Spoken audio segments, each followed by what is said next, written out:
Good morning. Busy, busy world we're in, and it's a great life. Great to be able to be busy.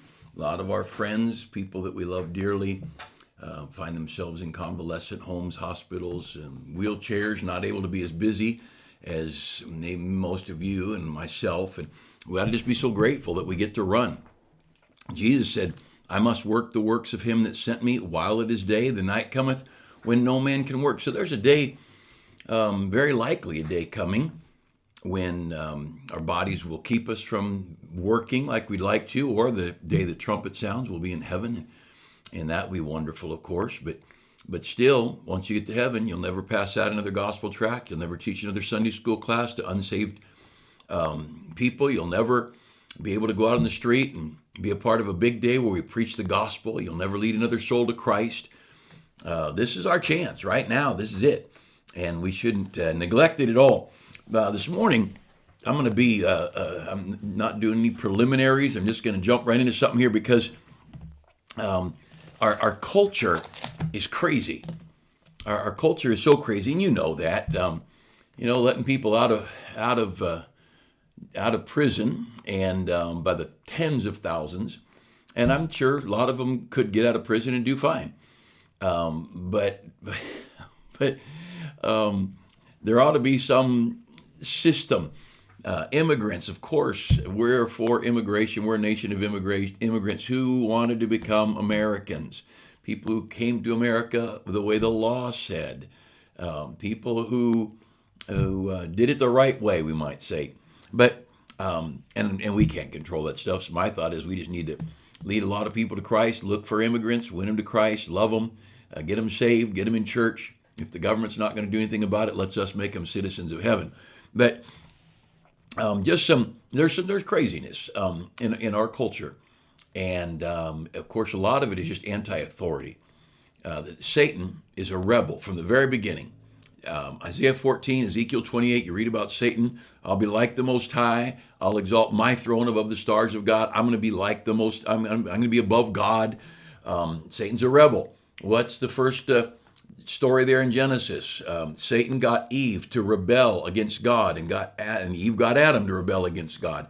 And so rebellion, it's one of the key things. He is a liar. He's a murderer, Jesus said, but he got people to rebel against God. And anti-authority is certainly a great tool, like one of the many weapons Satan has at destroying homes, jobs, countries. And I know leaders are not always good leaders. Of course, they're human. If you've never read the story, Mutiny on the Bounty, and I guess it's a true story, or to some extent true, the story of Captain Bligh, and the name Captain Bligh carries with it this horrid, abusive leader. And the Bounty was the name of the ship. Bligh was the captain. Well, finally the first mate, I think it was, he just decided, we're not doing it. We're done. And they led a mutiny. They had the majority of the people on his side. A handful of men, a dozen men or so, stood with the captain. They didn't kill him. They put him on a boat with some rations and shoved him off. And they took off on the Bounty. At that point, people hated Bligh. Well, you read the story, the follow-up story, Man Against the Sea. I think that was the title of it. And it follows that little lifeboat with a dozen or so people in it. And by the time they were rescued, by the time they were back in England, those people loved Bligh. They loved him for his strength, for his courage, for his endurance.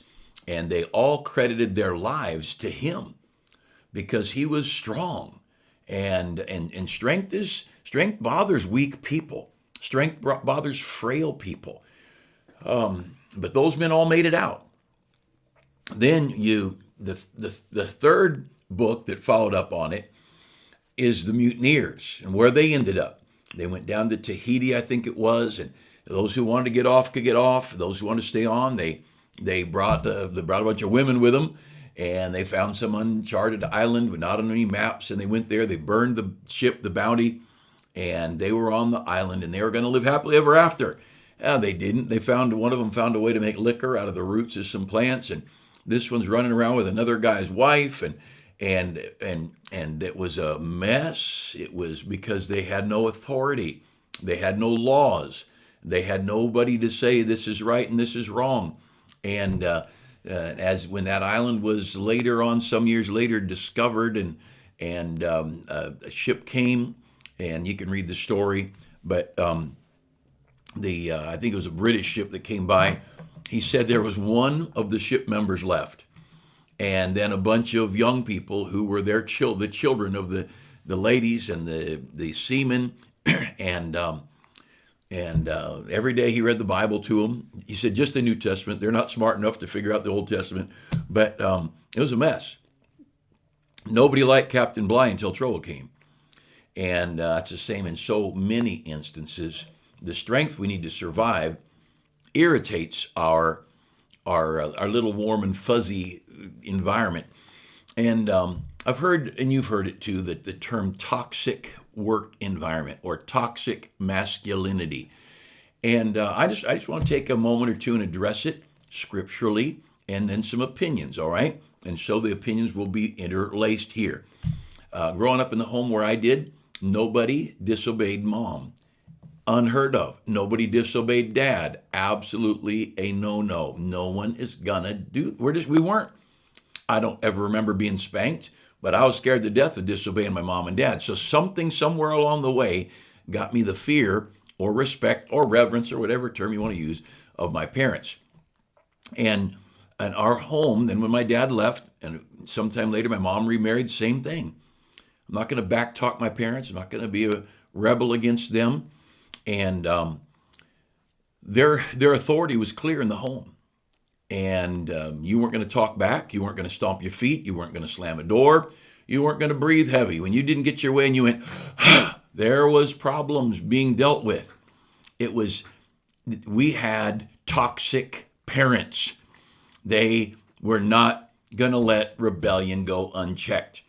The idea of toxic masculinity, that the man is the one who's stronger. They are. That the man is the one who's going to run things.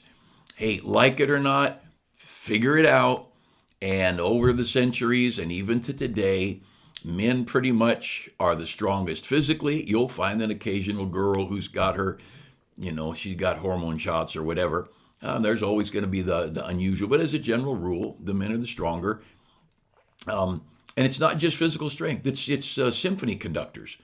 The vast majority are men. I don't know why. It's just how it is. Why do we fight against the things that are there? Nobody's belittling women. No one's, we're not back in the Mary Poppins day where women don't have a right to vote. But the idea of a toxic mass, these men have to be in charge. Well, read your Bible. Men are to be the pastor. Men are to be the deacons. End of subject. Women are to honor and to reverence their husbands. You can like it or lump it. That's in the Word of God. And so we got this toxic masculinity. Then we got toxic work environment. And that's really where I'm headed. The idea that dealing with toxic work environments, usually what they mean? They mean somebody's the boss and they're telling everybody what to do. Either do what you're supposed to do or get out of here. And, they're not saying, I don't like your nose and your pink dress looks ugly on your complexion. And if they are, so what? Whatever happened to sticks and stones may break my bones and words will never hurt me. But let's just look at the Word of God, all right? Going backwards, look at 1 Peter chapter 2, way in the back of your Bible. And again, if you are warm and fuzzy and soft and tender, you might just shut this off. There's other things that I've done you can listen to or listen to someone else. But because I'm just going to be blunt about this thing. 1 Peter 2:18, servants. And yes, these are talking about servants. Probably slaves, but if not, servants, hired servants perhaps. In the first century, there's still slavery around the world. But it's very possible these could have been slave-type servants, but certainly they were at least employee servants, as most every culture has. Our president has servants, and our world is filled with people who serve. We have waiters, people who serve you at the table. The word servant is not a bad word. And so he says in verse 18, servants, be subject to your masters with all fear, not only to the good and gentle, but also to the froward. We are not just supposed to be subject to the leader that is nice and kind, but the forward, the pushy, the bossy, the big mouth. They're the boss. You work for the boss. Do what the boss says or leave and get another job. The idea of workplace abuse just kills me. Now, I'm sure there's some places in history that were bad, but we're in America. Walk off the job. Get another one. Well, this is my chance to advance. Well, then maybe you don't need to advance. If I'm not willing to walk through, if you have to drink liquor with the guys at work to get the next promotion, I'm not getting the next promotion. I don't need the promotion. I need God. I need God's blessing and presence, and boozing it up is not going to help me with that. And I'm not going there. If I have to be hedgy on my morals in order to make my boss happy or my coworkers happy, so I inch my way up the ladder, then I'm not climbing the ladder. I do not have to climb the ladder. I do have to face God one day. And this idea, he makes it very clear, as a servant, whether it be slave servant or hired servant, is irrelevant. Be subject to your masters with all fear, not only to the, of course, fear. That means you ought to be concerned. But I don't think it's fear of the master. I think it's fear of God. God has you there. There's no accident that you're there. And the Bible talks about that. We'll read some more verses. Not only the good and gentle, but also the froward. Why should we be subject? Verse 19. This is thankworthy. If a man for conscience toward God endure grief, suffering wrongfully. For what glory is it if when you be buffeted for your faults, you take it patiently, but if when you do well and suffer for it, you take it patiently, this is acceptable with God. That's a toxic work environment, I'm thinking. Here's somebody who is suffering wrongfully on the job, and God says when you take it patiently, you're going to be rewarded. Cha-ching, up in heaven, cha-ching, up in heaven. Your rewards are being laid up in heaven. You say, well, I don't want to work in an environment like that. Then quit your job. You don't have to be there. Ask any of our military. We've lost World War II pretty well. Most of those men are gone. But ask those in Korea and Vietnam, and ask them how warm and fuzzy, how nice and tender their military leaders were. Ask the coaches of winning athletic teams. Coaches have to drive their athletes. There's a reason for the coach. He's not there to pat you on the back and say you had a boo-boo. We were watching a ball game a few years ago, and our boys were playing a homeschool team. You know, a lot of young people in homeschool, and they created a league, or a team, which is fine. And but they didn't have any man to coach. They had a lady coaching. All right, I don't have a lady coach. Who cares? Doesn't bother me. I wouldn't have it at our school, but every group's got their own rights. Their parents, those kids are the parents' kids, not my kids. I don't have a vote in that. But one of the boys fouled out. And the coach, you could just see the air on our bench versus their bench was so, they had a feminine bench. And when one of the boys fouled out and he's walking over and I could see it coming. And I said out loud, oh, don't hug that boy. And sure enough, he came over and she hugged him, gave him a pat on the back. I said, it makes me crazy. They lost, by the way. That's not going to build a winning team. And you say, well, it'll build warm and compassionate men. I don't know if we need more warm and compassionate men. I think we need men.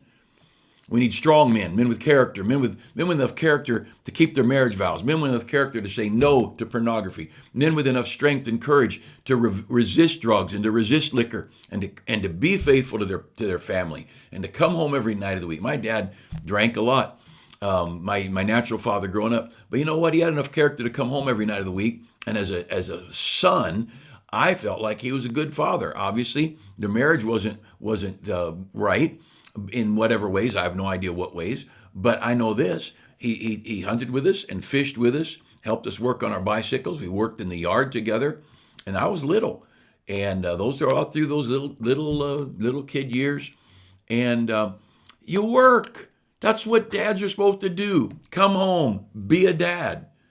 And come home and not be a drunk too. Look, it's just very simple. This is such a simple text. So your boss is difficult to work with. So your boss is unfair. You're not there to be treated fairly. You're there to get a paycheck. You're there to do your job, to get paid for the job, and to leave the job, and then you go be fair to people around you. And I know this is very unpopular, but I want you to, if you notice, if you mark your Bible up, In chapter 3, verse 1, it says, likewise, ye wives. Uh-oh. Like, what does it mean likewise? Like what? Well, I've got a circle around likewise, ye wives, and a line drawn up to verse 18 above it in chapter 2, servants. Just like he said to the servants, you wives also be in subjection to your husbands, that if any obey not the word, they may also without the word be won. All right, so you've got a husband who's not a Christian and doesn't honor the Bible. Love him and honor him and be in subjection to him, period. Go over to verse 7 of chapter 3. Likewise, there's the next likewise, just like the servants, just like the wives. Likewise, ye husbands, dwell with your wives, dwell with them, according to knowledge, giving honor unto the wife as unto the weaker vessel. Your wife may not be the nicest woman in town. Have enough character to be good to her anyway. Your wife may not treat you right. She may not be whatever you want her to be. You know what? You still got a job to do. Your wife doesn't have to be nice to you. That's why we put in the marriage vows for better and for worse. And we have people fall apart when the worst shows up. That's anyway. All right. Well, God bless you. Look over to Titus. If you go back a few pages, the book of Titus. And again, talking about a toxic environment, coaches that yell, a boss that yells. Let me explain something. I'm the boss. I've got 20-some people work for me. If I want to yell at an employee, that is my privilege. Now, I may be violating all kinds of labor laws in California. What a mess California is. Now, I can tell you, in I guess about 37 years of having employees, I've never raised my voice to an employee.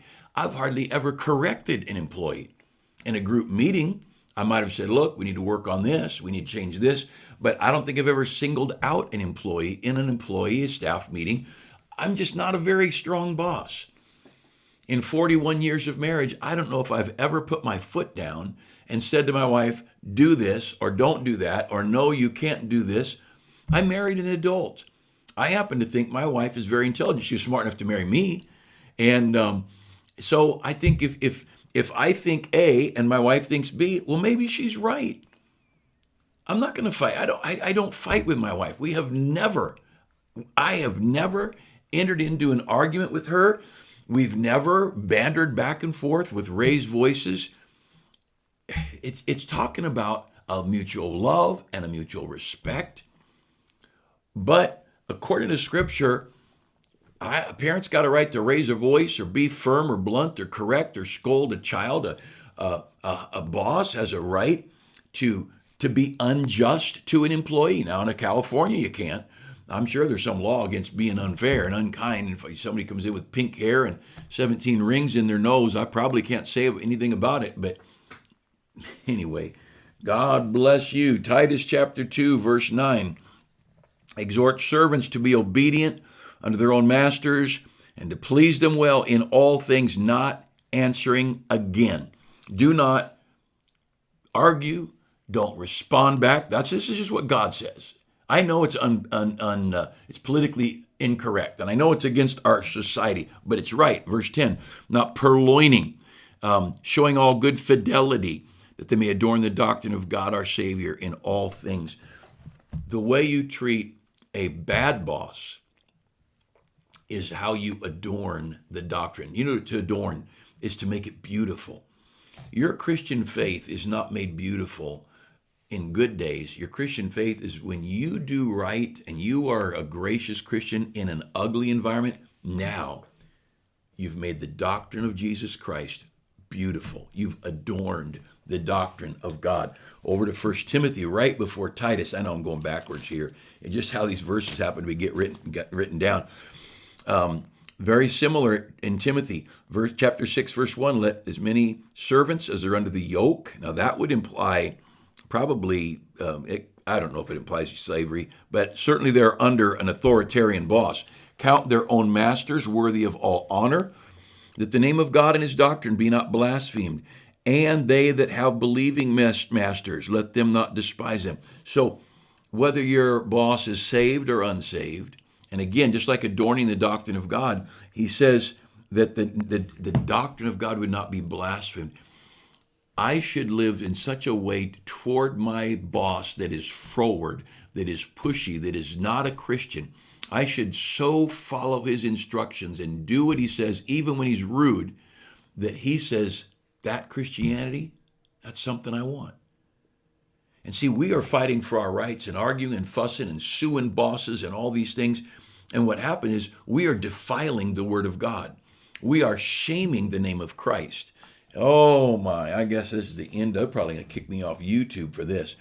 In Ephesians chapter 6 and verse 5, these are all similar passages. You can look at them. They're all, because Paul dealt with this over and over and over. This is not a one-time in the Bible thing. This is in the Bible over and over and over. Ephesians 6:5, servants, be obedient to them that are your masters according to the flesh, with fear and trembling. Now you can go on and read the rest of it. It says what the others did. It doesn't matter whether your boss is nice or mean. It doesn't matter whether your boss yells at you or whether they're a good Christian boss. It just doesn't matter. Our job is to be obedient to them that are our masters. Colossians, right after the book of Ephesians, is Philippians, and then Colossians chapter 3, same thing. Colossians 3:22, servants, obey in all things your masters according to the flesh, not with eye service. Don't just work hard when they're watching, but in singleness of heart. He goes on and on. The Bible is so filled with verses. Now, these are just talking about employee-employer things. But we could talk about a whole lot of other areas in the Bible. But the point is this culture that we're in, we are raising children that can't handle a hard time. And I want you to understand, I think you know this is a hard world. It's a difficult world. I have faced authorities who were very wrong. I have faced authorities who were unjust. I have been in circumstances that I think this is so far from right. One situation I was in, I had an attorney.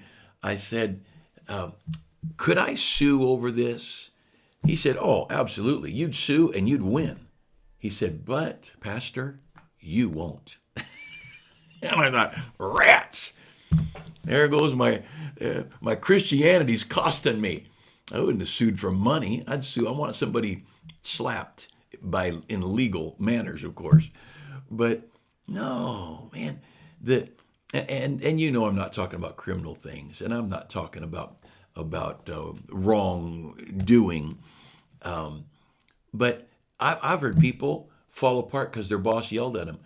Your child should be able to be yelled at by a boss. They should be able to say, yes, sir, turn around and do their job. Your child goes into the Marine Corps or Army, Navy, whatever, and they should be able to be yelled at, and they shouldn't stand there at attention crying because someone yelled at them. That's life, folks. Life's hard. Suck it up. I've had people scold me and correct me.